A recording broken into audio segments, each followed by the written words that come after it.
প্রিয় দেশবাসী, আসসালামু আলাইকুম।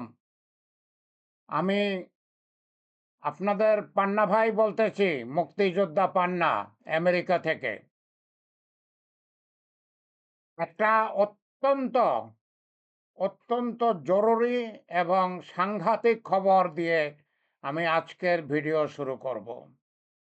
সেটা হচ্ছে গৃহযুদ্ধ।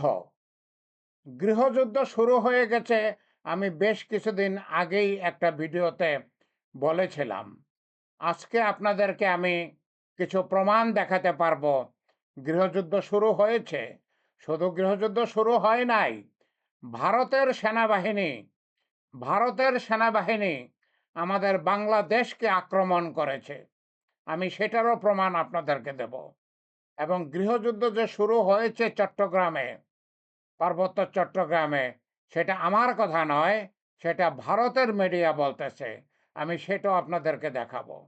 আমার স্লাইডগুলো দেখুন। আমার স্লাইডগুলো দেখুন। এই যে গৃহযুদ্ধ, এই গৃহযুদ্ধের উপর আমি আপনাদেরকে 3টা স্লাইড দেখাবো। প্রথম স্লাইডটায় যেটা দেখতেছেন, আমাদের স্বরাষ্ট্রমন্ত্রী তিনি বলেছেন খাগড়াছড়ির ঘটনায় প্রতিবেশী দেশের ইন্ধন রয়েছে। উনি পরিষ্কার করে বলেছেন, প্রতিবেশী দেশ বলতে তো সেখানে ভারত, যদিও যেহেতু উনি মিনিস্টার, উনি ভারত নামটা মুখে নিতে পারেন না। উনি প্রতিবেশী দেশ বলেছেন। প্রতিবেশী দেশই মানে ভারত। তার মানে ভারত আমাদের খাগড়াছড়ির ঘটনায় অংশ নিয়েছে।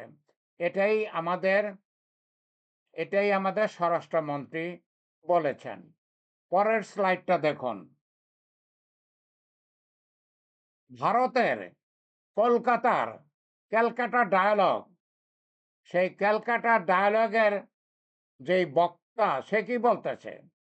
সে বলতেছে দেশকে রাজাকার মুক্ত করার জন্য লড়াই শুরু হয়ে গেছে পার্বত্য চট্টগ্রাম থেকে। সে পরিষ্কারভাবে বলেছে, পার্বত্য চট্টগ্রাম এখন যেটা হতেছে সেটা লড়াই, সেটা গৃহযুদ্ধ। এবং কেন এটা হচ্ছে? তারা মনে করতেছে বাংলাদেশে বাংলাদেশে আমাদের জামাতে ইসলাম হচ্ছে রাজাকার, ছাত্ররা হচ্ছে রাজাকারের বাচ্চা।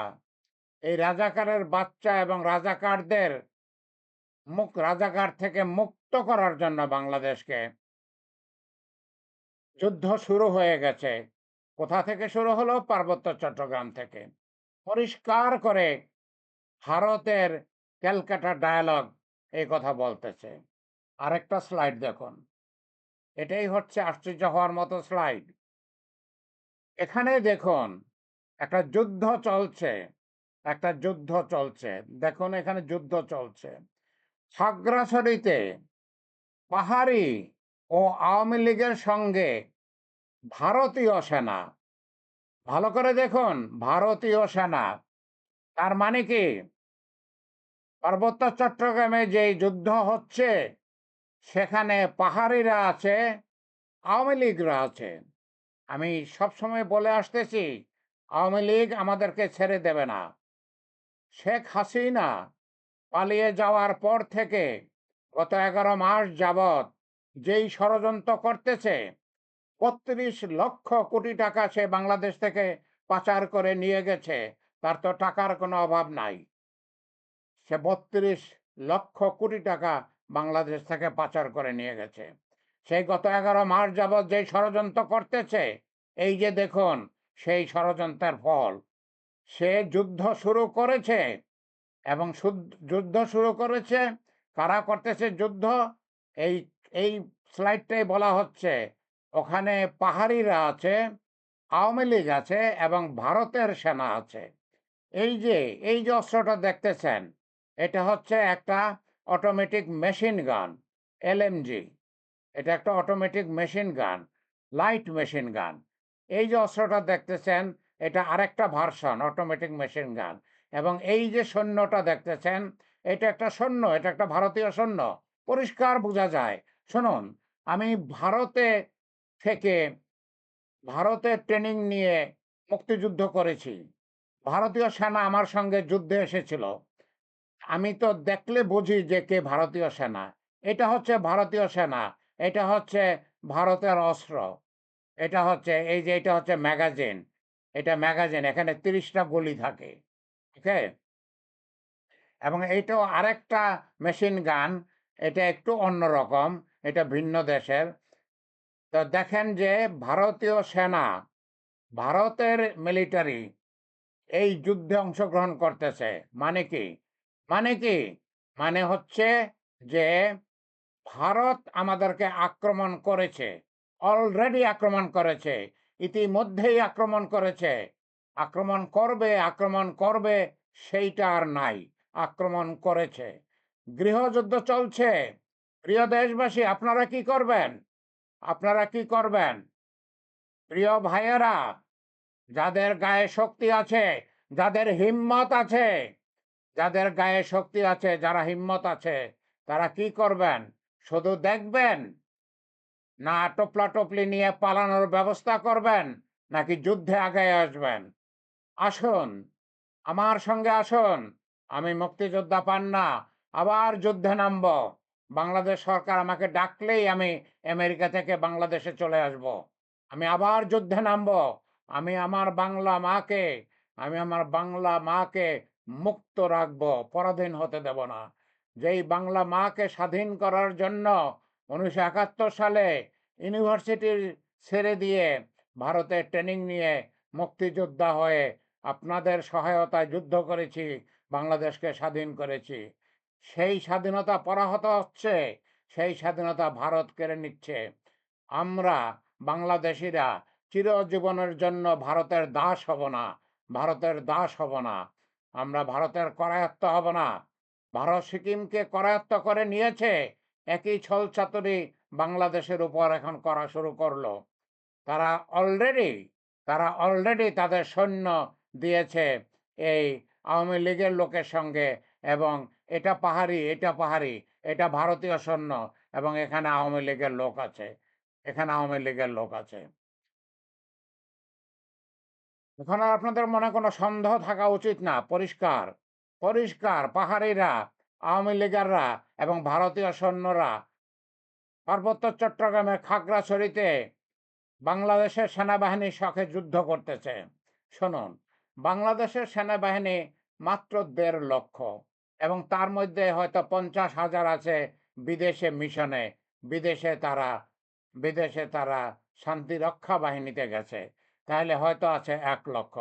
এই বাংলাদেশের সেনাবাহিনী কি করবে? তারা তো একা কিছু করতে পারবে না। তাদের পক্ষে তো সম্ভব না। তাহলে কি করতে হবে? তাহলে আমাদেরকে যুদ্ধে নামতে হবে। আমাদেরকে যুদ্ধে নামতে হবে। আমি আমি যেহেতু একজন প্রফেসর, আমি ইন্ডিয়া থাকতেও মুক্তিযুদ্ধের ট্রেনিং দিয়েছি। যেহেতু আমার খুব হায়ার ট্রেনিং দেওয়া হয়েছিল। ভারত আমাকে অত্যন্ত উচ্চ স্তরের ট্রেনিং দিয়েছিল। আমাকে কমান্ডারের ট্রেনিং দিয়েছিল। আর আমি যেহেতু প্রফেসর, আমি আপনাদেরকে ট্রেনিং দেব। আমি আপনাদেরকে গেরিলা ট্রেনিং দেব। কেন এই যুদ্ধ তো সরাসরি হবে না। ওরা তো আমাদেরকে গেরিলা আক্রমণ করবে। আর গেরিলা আক্রমণ যখন করবে, তখন গেরিলার পদ্ধতিতেই তাদেরকে প্রতিহত করতে হবে। আমি আপনাদেরকে গেরিলা ট্রেনিং দেব। আমি গেরিলা কমান্ডার 11 সেক্টরের। আমি কোম্পানি কমান্ডার 11 সেক্টরের। আমি উইং লিডার তুরা পাহাড়ের। তুরা পাহাড়ের এফজে সেক্টরে যখন আমাদের ট্রেনিং হয়েছিল, আমি তখনকার উইং লিডার। আমি আপনাদেরকে ট্রেনিং দেব। আপনারা প্রস্তুত হন, প্রস্তুত হন। বাংলাদেশ আমাকে আহ্বান করলেই, আমাকে ডাকলেই আমি আমেরিকা থেকে বাংলাদেশে চলে আসব। আমি এই প্রতিরোধ বাহিনী, আগ্রাসন, আওয়ামী লীগ আমাদের উপরে যে আগ্রাসন করেছে, ভারতীয় বাহিনী আমাদের উপরে যে আগ্রাসন শুরু করেছে, আমরা আগ্রাসন প্রতিরোধ বাহিনী, অ্যান্টি আগ্রাসন আর্মি গড়ে তুলব। ছোট গড়লে হবে না। ছোট করলে হবে না। কমপক্ষে ১০ লক্ষ বাহিনী, কমপক্ষে ১০ লক্ষের একটা বাহিনী করতে হবে। আমাদের বাংলাদেশের সেনাবাহিনীতে আছে মাত্র ১ লক্ষ। মাত্র ১ লক্ষ, ১.৫ লক্ষ তারা মোট, তার মধ্যে ৫০,০০০ তারা বিদেশে সরকারি মিশনে আছে। তাহলে ১ লক্ষ আছে। আমাদের কমপক্ষে ১০ লক্ষ লাগবে। বাংলাদেশ সরকারের কাছে আমার অনুরোধ, আপনারা আর এটাকে অবহেলা করবেন না। যুদ্ধ যেহেতু শুরু হয়ে গেছে, ভারতের বাহিনী যেখানে নেমে গেছে অলরেডি, আওয়ামী লীগ যেখানে নেমে গেছে, ভারতীয়রাই বলতেছে যে আওয়ামী লীগ নেমে গেছে। পাহাড়িরা তো নামবেই। কেন পাহাড়িদের আমি কোনো দোষ দেব না।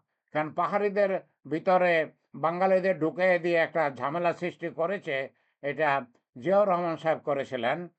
পাহাড়িদের ভিতরে বাঙালিদের ঢুকিয়ে দিয়ে একটা ঝামেলার সৃষ্টি করা হয়েছে। অর্থাৎ পাহাড়িরা তো অবশ্যই আমাদের উপরে বিরক্ত আছে। তারা তো যুদ্ধ করবে, খুবই স্বাভাবিক। কিন্তু এখানে আওয়ামী লীগ যুদ্ধ চালাচ্ছে। আমাদের মুক্তিযুদ্ধের সময় যেরকম মুজিব বাহিনী ছিল, ওই যে ফজলুর রহমান, সব মুক্তিযোদ্ধা মুক্তিযোদ্ধা বলে, সে মুক্তিযোদ্ধা না, সে সে মুজিব বাহিনী, সে মুজিব বাহিনী। অতএব সেটা বড় কথা না, আমি সেই কথা এখন আর যাব না। এখন আমরা সবাই মুক্তিযোদ্ধা, আমরাও মুক্তিযোদ্ধা, মুজিব বাহিনীও মুক্তিযোদ্ধা। আমি আর নতুন করে আমাদের মধ্যে নিজেদের মধ্যে বিভেদ করব না।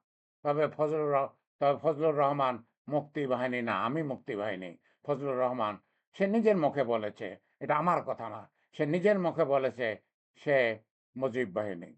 যাই হোক, সেটা বড় কথা না। বড় কথা হচ্ছে, প্রিয় ভাই ও বোনেরা, প্রিয় ভাই ও বোনেরা, বোনেরা আপনাদের আপনাদের ভাইকে, স্বামীকে, বাবাকে, সন্তানকে উৎসাহিত করেন।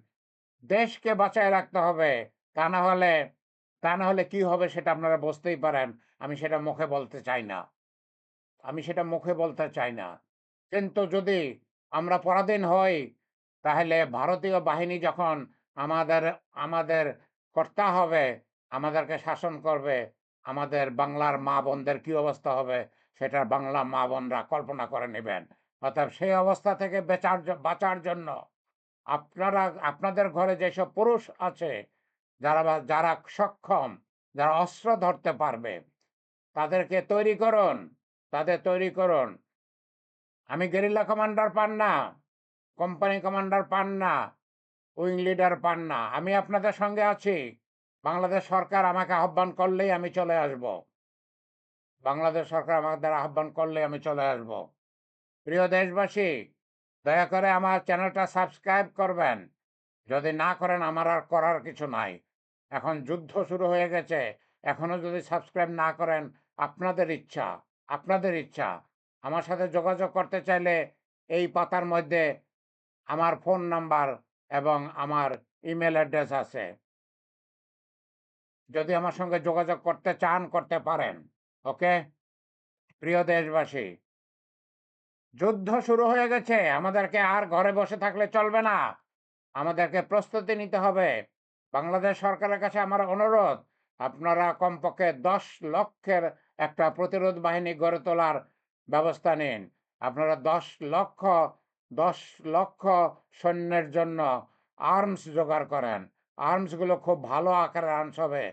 দেখছেন, এই এই ভিডিওটাতে দেখছেন, এই যে ইন্ডিয়ান বাহিনী কি আর্মস ব্যবহার করতেছে?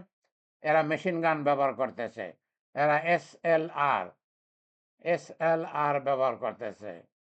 ওকে? এবং এইটা বিশেষভাবে এলএমজি। ওকে? সাবমেশিন গান আমি এখানে, এসএলআর এখানে আমি দেখি না। এসএলআর আরেকটু ছোট। এটা হচ্ছে এলএমজি, লাইট মেশিন গান। এটাও লাইট মেশিন গান। এটাও এখানে সবগুলোই লাইট মেশিন গান। এরা সবাই, এটাও লাইট মেশিন গান, একই অস্ত্র। এরা সবাই খুব ভালো অস্ত্র নিয়ে আসছে। যাই হোক, বাংলাদেশ সরকারের কাছে আমার অনুরোধ, আপনারা অবশ্যই, অবশ্যই AK-47 এবং তার চেয়ে উপরের স্তরের আর্ম জোগাড় করবেন। আপনারা যথেষ্ট লঞ্চার জোগাড় করবেন। আমাদের রকেট লঞ্চার লাগবে। আমাদের হাজার হাজার গ্রেনেড লাগবে। হাজার হাজার গ্রেনেড লাগবে। এবং প্রত্যেকটা সৈন্যের জন্য একবার যখন তারা মাঠে যাবে কমপক্ষে ১,০০০ গুলি তারা সাথে নিয়ে যাবে। আপনারা প্রস্তুতি নিন, আপনারা প্রস্তুতি নিন। আপনারা ইমিডিয়েট অর্ডারের মাধ্যমে পৃথিবী থেকে ভালো অস্ত্র জোগাড় করেন, অ্যামুনিশন জোগাড় করেন, গোলাবারুদ জোগাড় করেন, গ্রেনেড জোগাড় করেন, রকেট লঞ্চার জোগাড় করেন, রকেট শেল জোগাড় করেন এবং এই ৯ লক্ষ ১০ লক্ষ বাহিনীর জন্য পোশাক দিতে হবে, সেটা জোগাড় করেন। তাদের থাকার ব্যবস্থা করতে হবে, সেটা জোগাড় করেন। বিরাট ব্যাপার, বিরাট ব্যাপার, ছোটখাটো ব্যাপার না। ভারত যেহেতু তাদের নিজেদের সৈন্য অলরেডি নামিয়ে দিয়েছে এবং আমি না, ভারতের মিডিয়া বলতেছে যে এই খাগড়াছড়িতে পাহাড়ি আছে, আওয়ামী লীগ আছে আর ভারতীয় সেনা আছে। ভারত বলতেছে যে ভারতীয় সেনা আছে এখানে। অতএব এটা আপনার আর আমার এ নিয়ে আর চিন্তা করার কিছু নাই। আমাদের সেই রকম প্রস্তুতি নিতে হবে। আসুন, আসুন আমরা আসন্ন গৃহযুদ্ধ অলরেডি শুরু হয়ে গেছে এই গৃহযুদ্ধ। এখন আর আসন্ন নাই, শুরু হয়ে গেছে। এই গৃহযুদ্ধ, এই আগ্রাসন প্রতিরোধ করার জন্য আমরা একটা আগ্রাসন প্রতিরোধ বাহিনী, অ্যান্টি অ্যাগ্রেশন আর্মি গড়ে তুলি। প্রিয় দেশবাসী, আমার সঙ্গে থাকবেন, আমার সঙ্গে থাকবেন। আমাদের অনেক কাজ, অনেক কাজ। আমি মুক্তিযোদ্ধা পান না, কোম্পানি কমান্ডার পান না, গেরিলা কমান্ডার পান না, উইং লিডার পান না, আপনাদের সঙ্গে আছি। আমি বাংলাদেশ সরকারকে সর্বত সহায়তা করার জন্য তৈরি আছি। আমি তৈরি আছি। প্রিয় দেশবাসী, আপনাদের সবাইকে তৈরি হতে হবে। আপনাদের সবাইকে তৈরি হতে হবে। এখন আর সময় নষ্ট করার মতো সময় নাই। আমি ভিডিও আর লম্বা করব না, যথেষ্ট লম্বা হয়ে গেছে। আমি এর উপরে প্রতিদিন ভিডিও করব। আমি যেখানেই নতুন খবর পাবো আপনাদেরকে জানাবো। আমার সঙ্গে থাকুন। আমার চ্যানেল সাবস্ক্রাইব করে আমার চ্যানেল দেখুন। ওকে? আমি আপনাদের সঙ্গে আছি। আল্লাহ আমাদের সঙ্গে থাকুন। আল্লাহ আমাদের প্রতি রহম করুন। আল্লাহ আমাদেরকে রহম করুন। আল্লাহ আমাদের সহায় থাকুন। আমিন।